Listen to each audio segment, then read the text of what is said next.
नमस्कार, स्वागत है आपका न्यू इंडिया न्यूज नेटवर्क पर। मैं हूं आपके साथ खुशबू। गैंगस्टर से राजनेता बने अतीक अहमद को गुजरात की साबरमती जेल से उत्तर प्रदेश के प्रयागराज ले जाया जा चुका है। उमेश पाल हत्याकांड मामले में सुनवाई को लेकर उन्हें और उनके भाई अशरफ अहमद को यहां लाया गया। इस बीच माफिया अतीक ने अपनी हत्या का खौफ भी जाहिर किया है। अतीक की मंगलवार यानी कि आज कोर्ट में पेशी होनी है। उमेश पाल के अपहरण मामले में अतीक आरोपी है। अपने गुनाहों पर पर्दा डालने के लिए उसने सियासत को कवच के तौर पर इस्तेमाल किया और अपराध व राजनीति के दम पर करोड़ों नहीं बल्कि अरबों का आर्थिक साम्राज्य खड़ा कर लिया। योगी सरकार में योगी बाबा का बुलडोजर जो है इतनी तेजी से चलता है, वहीं अखिलेश की सरकार में नेताओं को गैंगस्टर्स और आतंकवाद का डर सताता था। अतीक को गुनाहों की दुनिया इतनी पसंद आ गई कि उसने अब पूरे परिवार को इसमें शामिल कर लिया है। वह खुद गुजरात की साबरमती जेल में बंद है तो छोटा भाई अशरफ यूपी की बरेली जेल में। तो आज इसी मुद्दे पर बातचीत करने न्यू इंडिया न्यूज नेटवर्क की टीम पहुंची है गुरुग्राम यूनिवर्सिटी में, जहां छात्रों से जानेंगे उमेश पाल हत्याकांड में अतीक अहमद को लेकर बच्चों की क्या राय है, उनके नजरिए में वह इस मामले को किस तरीके से देखते हैं। आप हमारे दर्शकों को ये बताइए कि आप अतीक अहमद के मामले को किस पहलू से देखते हैं। जी, ये जो अतीक अहमद है, ये सीधी सी बात है, माफिया है, तो इनके ऊपर स्ट्रिक्ट एक्शन तो होना ही चाहिए। इसमें कोई कोताही बरतनी नहीं चाहिए किसी को भी। एक हमें सिस्टम अच्छा चाहिए, तो उसके लिए तो ये ज़रूरी है। बिल्कुल। क्या लगता है योगी सरकार के राज में कल कोर्ट की पेशी में इनकी जो सज़ा है वो कंटिन्यू रखी जाएगी या फिर इनको फांसी की सज़ा भी हो सकती है? जी, जैसे इनके मामले हैं, इनके मामले के देखते हुए तो इनको स्ट्रिक्ट एक्शन ही लेना चाहिए। इनको बस ऐसा तो है नहीं, तभी एक माहौल अच्छा होगा, हमारी सोसाइटी भयमुक्त रहेगी। ऐसे तो फिर कैसे चलेगा। हाँ, योगी सरकार के आने के बाद यूपी में बहुत ही ज़्यादा बदलाव है पहले से, और बहुत अच्छा काम कर रहे हैं। अखिलेश सरकार के राज में जो है आपराधिक मामले बहुत ज़्यादा बढ़ गए थे, क्या लगता है योगी सरकार के राज में वो कम हुए हैं? बिल्कुल बिल्कुल जी, योगी सरकार का राज तो एक राम राज्य की तरह है। अब पहले ऐसा टाइम था, हमारी भी वहाँ मतलब रिलेशंस हैं, हम वहाँ पे जाते तो ऐसा होता था पहले कि आप शाम के टाइम तो जाना, वहाँ ऐसा होता था कि आप शाम के टाइम जा नहीं सकते, लूटपाट का और ये सब। मतलब पहले तो बहुत ही ज़्यादा गंदा माहौल था यूपी का। वहाँ लोग, बाहर के लोग तो जाने से डरते थे, कोई इंडस्ट्री वगैरह नहीं थी, इसीलिए वहाँ यूपी थोड़ा पीछे रह गया। अब योगी सरकार के आने के बाद दिन रात का बदलाव है, रोड का डेवलपमेंट, हर एक चीज़ का मतलब एक कह सकते हैं, बहुत ही अच्छा काम कर रही है सरकार। आपको क्या लगता है, ये बताइए हमारे दर्शकों को, कि जो बुलडोज़र बाबा बुलडोज़र चलवाते हैं, क्या वो सही चीज़ है या गलत? जी, ये एक तरीके से देखा जाए तो एक कार्य प्रणाली का हिस्सा सही है, क्योंकि इसके डर से लोग है ना, अच्छा इम्पैक्ट पड़ रहा है इस चीज़ का। आपसे मेरा सवाल है कि हमारे दर्शकों को बताइए कि किस तरीके से जो एनकाउंटर की प्रथा चली आ रही है योगी सरकार के राज में, आए दिन गाड़ी पलट जाती है क्रिमिनल की, या फिर क्रिमिनल की अचानक से तबीयत जो है वो ख़राब हो जाती है, इस पर आपके क्या विचार हैं? आप दर्शकों को ये बताइए कि जो बाबा बुलडोज़र हैं, ये जो अपना करते हैं कि बुलडोज़र चलवा रहे हैं, एनकाउंटर करवा रहे हैं, आए दिन जनता जो है सुनती है कि किसी न किसी क्रिमिनल की गाड़ी पलट गई या किसी क्रिमिनल की तबीयत अचानक से बीच रास्ते में ख़राब हो गई, इस पे आपके क्या विचार है? मैं एक सचेत नागरिक होने के चलते मैं ये चाहती हूँ कि जिस इंसान ने क्राइम किए रखे इतने सारे, तो फॉर लॉ इट्स मैंडेटरी कि उनको सज़ा मिले। हम नहीं चाहते कि इलीगल तरीके से उनका एनकाउंटर हो और उनको जो सज़ा मिलनी चाहिए उसको वो ना मिले, बट उनका एनकाउंटर करवा दिया जाए इलीगल तरीके से। तो इससे हमें जो आगे क्रिमिनल्स होंगे, जो आगे क्राइम करने की सोचेंगे भी, तो उनको पता होगा कि लॉ जो है वो किसी भी गुनहगार को नहीं छोड़ता है। तो मेरे हिसाब से उनको जो लॉ के हिसाब से ही उनको सज़ा मिलनी चाहिए, ऐसे उनको नहीं मिलनी चाहिए सज़ा। अतीक अहमद की बहन जो है लगातार उनके काफिले के पीछे गुजरात से चली आ रही है। उनका परिवार जो है वो काफ़ी खौफ में नज़र आ रहा है कि कहीं हमारे बेटे को, कहीं हमारे भाई को एनकाउंटर ना हो जाए और कहीं इसको कुछ हो ना जाए। इस पे आपकी क्या विचारधारा है? बिल्कुल, देखिए, जो परिवार के सदस्य होते हैं उनको अपने परिवार के लोगों की परवाह होती है, ये बिल्कुल ठीक है। लेकिन मैं ये मानती हूँ कि जिस हिसाब से ये प्रचलन आप कह रहे हैं एनकाउंटर्स का चल रहा है, तो मेरे हिसाब से तो उनको होनी चाहिए कि जिस हिसाब से लॉ के अकॉर्डिंगली ही उनको सज़ा मिलनी चाहिए। ऐसे एनकाउंटर में तो मेरे हिसाब से किसी भी तरीके से, मानवीय तरीके से भी ये बिल्कुल अनुचित है। आप कानून और सिद्धांतों की बात कर रही हैं और आपका कहना है कि परिवार है, फिक्र होती है। जब अतीक अहमद ने लाखों लोगों को मारा, सैकड़ों लोगों को मौत के घाट उतारा, तब ये परिवारवाद कहाँ गया था? क्या उन लोगों के परिवार वालों को ये फिक्र नहीं होती थी? बिल्कुल, ये मैं मानती हूँ कि सिद्धांत होने चाहिए हर किसी के।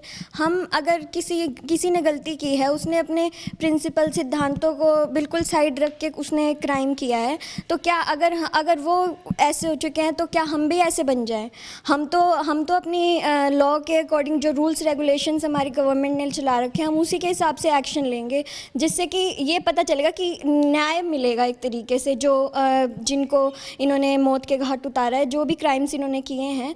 तो आई थिंक कि लॉ के अकॉर्डिंगली ही चलना चाहिए हमें। जैसे वो है हमें वैसा नहीं बनना चाहिए, हमें गुंडा राज नहीं चाहिए, हमें एक प्रॉपर लॉ एंड ऑर्डर चाहिए। तो अब आपके नज़रिए में क्या है कि अतीक अहमद को किस तरह की से सज़ा मिलनी चाहिए, किस तरीके से उसे अपने पापों का पश्चाताप करना चाहिए? देखिए, पहली बात तो जिसने क्राइम किया उसके हम साइकोलॉजी हम नहीं समझ पाएंगे, पर हाँ, जिस हिसाब से लॉ एंड ऑर्डर काम करता है उसी अकॉर्डिंगली हमें अपने एक्शंस लेने चाहिए। अब उसको पकड़ा जा चुका है, ये तो है नहीं कि वो चला जाएगा कहीं पे, पर पश्चाताप उसके अंदर आएगा, पर हम उसको सज़ा जो है वो according to law and order ही देना पसंद करेंगे। आपका सवाल ये है कि जो अतीक अहमद है उसका जो पारिवारिक बैकग्राउंड हम देखते हैं तो वो पूरा का पूरा आपराधिक मामलों में है। उसकी पत्नी से लेकर भाई से लेकर बच्चों तक सभी पे आपराधिक मामले जो है दर्ज है। इस पर आप क्या कुछ कहना चाहेंगे? अभी तक तो देखिए जी, सामने अतीक अहमद का ही आया है, जितना भी कुछ आया है सामने, तो उनको तो हम कोर्ट के अकॉर्डिंग जो भी सज़ा दी जाएगी वो तो कोर्ट के अकॉर्डिंग ही जाएगी। जब तक उनकी फैमिली का बैकग्राउंड सामने अच्छे से नहीं आता तब तक उनके बारे में बोलना कुछ भी सही नहीं होगा। उनकी फैमिली का बैकग्राउंड जो है मीडिया और पुलिस के सामने बहुत पहले आ चुका है। आज उनके भाई को, मुशर्रफ को भी लाया जा रहा है और रायबरेली से वो प्रयागराज आ रहे हैं कोर्ट में। तो आप ये कैसे कह सकते हैं कि अब तक उनकी जो फैमिली का बैकग्राउंड है वो सामने नहीं आया? कंप्लीट फैमिली का बैकग्राउंड सर सामने आ चुका है। उनकी पत्नी पर 2 केस हैं, उनके बेटे हैं, 5 बेटे पे से 3 बेटे जो हैं उन पे 5-5 केस हैं। तो उन पे तो केस हैं ही, मैं मानता हूँ, बट मैंने बोला कंप्लीट फैमिली, फिर भी 2 बेटे तो रहते ही है ना। तो क्या आप 2 बेटों के उसमें पूरे परिवार को शामिल नहीं करेंगे? पूरे, अगर आप एक बात मानो, अगर हम 2 किसी भी निर्दोष लोगों को भी अगर उसमें काउंट करते हैं तो फिर वो भी तो गलत है ना। मैं बोल रहा हूँ कि जिसने क्राइम किया है उसको तो सज़ा मिलनी चाहिए, चाहे वो उसके बेटे हैं या उसका भाई है, चाहे वो खुद है, उसको तो स्ट्रिक्ट से स्ट्रिक्ट सज़ा मिलनी ही चाहिए। बट उसके अलावा उनके 2 जो बेटे हैं उनको तो हम काउंट नहीं कर सकते ना। तो अब आपके नज़रिए में अतीक अहमद को किस तरीके से सजा जो है मिलनी चाहिए? मेरे अकॉर्डिंग स्ट्रिक्ट से स्ट्रिक्ट हो सके तो ऐसे लोगों को तो फांसी ही देनी चाहिए, जहाँ तक है कि ताकि आगे एक माहौल ऐसा क्रिएट हो सके जिससे क्रिमिनल लोग डरें और क्राइम ना हो।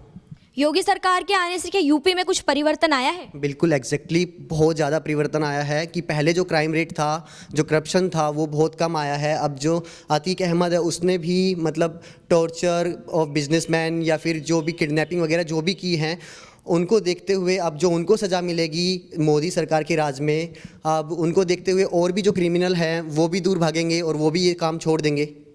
पहले यूपी में किसकी सरकार थी? योगी सरकार से पहले किसकी? अखिलेश की सरकार और योगी सरकार में क्या अंतर है? उनके जो राज में था करप्शन बहुत ज़्यादा हो रखा था। जैसा कि मेरे सहयोगी ने बताया था कि रात को निकलने में भी डर लगता था, बट अभी वो डर है वो पहले से बहुत ज़्यादा कम हो चुका है। अब आपसे हमारी जो दर्शक हैं वो ये जानना चाहते हैं कि किस तरीके से युवाओं पर इस चीज़ का गलत प्रभाव पड़ रहा है। ये जो आपराधिक मामले दिन प्रतिदिन बढ़ते आ रहे हैं, नए नए आपराधिक जो हैं लोग सामने आते हैं, आए दिन कोई ना कोई क्रिमिनल हमारे आगे आ ही जाता है, इससे युवाओं पर क्या असर पड़ता है? युवाओं को तो देखते हुए जो हमारे जो जितने भी क्रिमिनल लोग हैं उनको देखते हुए तो सब लोग, जैसे अभी अगर योगी सरकार है, योगी सरकार जो सज़ा दे रही है कंटिन्यूसली लोगों को, जो भी क्राइम करके आते जो क्रिमिनल हैं, उनको देखते हुए तो क्राइम जितने भी जो हमारी नई जनरेशन है वो क्राइम नहीं करेंगे, अभी वो क्राइम की तरफ जाएंगे ही नहीं। अगर जितनी सख्त सज़ा मिलेगी वो क्राइम होना उतना ही कम हो जाएगा।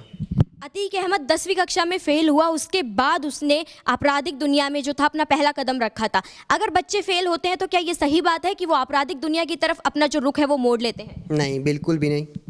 आपके विचार क्या है इस पर कि क्या करना चाहिए? अगर फेल होते हैं तो क्या आपराधिक दुनिया में चले जाना चाहिए? बिल्कुल नहीं जाना चाहिए। अगर लाइफ में ज़रूरी थोड़ी ना है कि एक चीज़ में फेल हो गए तो दूसरा रास्ता नहीं है, दूसरा रास्ता भी होता है। हर चीज़ में अगर मेहनत करेंगे तो ज़रूर सक्सेस होंगे ना लाइफ में। आप लोग स्टूडेंट्स हैं, आप अपने जो हमारे दर्शक हैं उनको क्या राय देना चाहेंगे, उनके लिए क्या संदेश देना चाहेंगे? संदेश यही कि ये जो अतीक अहमद हैं, इनके जैसे जितने भी क्रिमिनल हैं उनको सख्त से सख्त सज़ा मिले और उनको कोई भी ऐसा मतलब ना मिले, चाहे वो स्टूडेंट हो चाहे कोई भी हो, और ना उनका जैसा बनने की कोशिश करे, ताकि हमारा जो भारत देश है वो आगे भी बढ़ पाए और क्राइम रेट भारत में as compare to other countries बहुत कम हो जाए। बातचीत के दौरान पता चला कि देश के युवाओं की आज अतीक अहमद को लेकर क्या राय है और उमेश पाल हत्याकांड को वह किस नजरिए से देखते हैं। फिलहाल के लिए बस इतना ही। आगे की तमाम अपडेट्स के लिए बने रहिए हमारे साथ न्यू इंडिया न्यूज़ नेटवर्क पर। और अगर आपको हमारी खबरें पसंद आए तो हमारे चैनल को लाइक, कमेंट, शेयर और सब्सक्राइब करना ना भूलें।